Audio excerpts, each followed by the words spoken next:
Hi, my name is James Murhead. I'm a student of English at Queen's University Belfast in Northern Ireland, and I'm assisting Professor Odile Cisneros research the poetics and translations of Brazilian writer Haroldo de Campos. De Campos was influenced by various global literary movements. However, within this project, I'm interested in how de Campos engaged with two eminent figures of European modernism, the American expatriate poet Ezra Pound, the Irish novelist James Joyce. De Campos was at the forefront of the Brazilian concrete poetry movement, which emerged in Sao Paulo in the 1950s and was accompanied by a period of economic and industrial expansion within Brazil.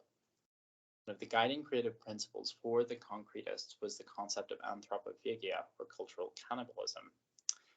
Cannibal previously emblematized the primitivism that Europe associated with Latin America in their search for the New World. De Campos subverts this image of the cannibal and utilizes it as a metaphor to articulate how Western and archaic modes of cultural expression be consumed in order to engender new modes of cultural expression which are inherently Latin American.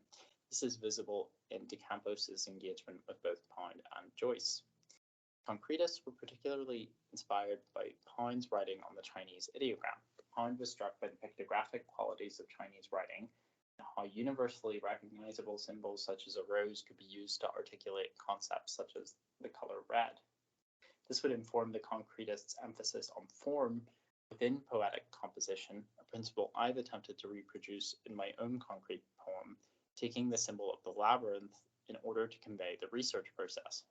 My concrete poem also illustrates how the concretists expanded upon Pound's work by recognizing that the negative space between the ideogram was equally important for poetic composition. My poem, The Negative Space, is quite literally the pathway through the maze, and as such is integral to the overall structure of the poem. The concretists were also inspired by Irish novelist James Joyce, and for De Campos, his most seminal work was the novel Finnegan's Wake. De Campos admired the novel for its porosity and equidistant qualities, and he believed that Joyce's neologisms served as microcosms which contained within themselves the macrocosm of the text as a whole. As such, the novel could be read at any point by a reader.